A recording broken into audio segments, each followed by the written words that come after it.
Earlier today, the Department of Justice, joined by 15 states and the District of Columbia, sued Apple in the U.S. District Court for the District of New Jersey for violating Section 2 of the Sherman Antitrust Act. Over the last 2 decades, Apple has become one of the most valuable public companies in the world.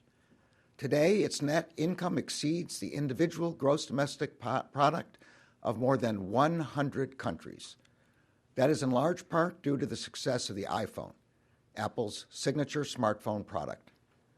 For over a decade, iPhone sales have made up a majority of Apple's annual revenue. Today, Apple's share of the U.S. performance smartphone market exceeds 70%. But as our complaint alleges, Apple has maintained monopoly power in the smartphone market not simply by staying ahead of the competition on the merits, but by violating federal antitrust law. Consumers should not have to pay higher prices because companies break the law. We allege that Apple has employed a strategy that relies on exclusionary, anti-competitive conduct that hurts both consumers and developers.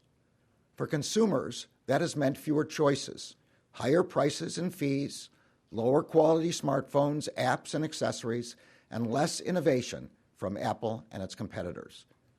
For developers, that has meant being forced to play by rules that insulate Apple from competition. And as outlined in our complaint, we allege that Apple has consolidated its monopoly power not by making its own products better, but by making other products worse. As set out in our complaint, Apple has maintained its power not because of its superiority, because of its unlawful exclusionary behavior. Monopolies like Apple's threaten the free and fair markets upon which our economy is based. They stifle innovation. They hurt producers and workers, and they increase costs for consumers. If left unchallenged, Apple will only continue to strengthen its smartphone monopoly. But there's a law for that. The Justice Department will vigorously enforce antitrust law. Enforcing the law protects consumers from higher prices and fewer choices. That is the Justice Department's legal obligation. That is what the American people expect. That is what they deserve.